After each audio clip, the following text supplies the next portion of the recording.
The difference between compliance and certification. Certainly the goal for a lot of companies may be certification.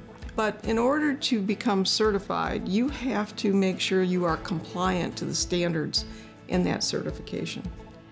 A lot of companies will go after the certification without any idea or thought about how am I going to continue to maintain these standards in my work on a daily basis. And as a consequence, there will be times when a supplier will fail at one of those requirements. They will not ship on time. They will have a major quality defect, which will ensure that their product can't be used or has to be sorted. And the big question becomes, well, weren't you certified?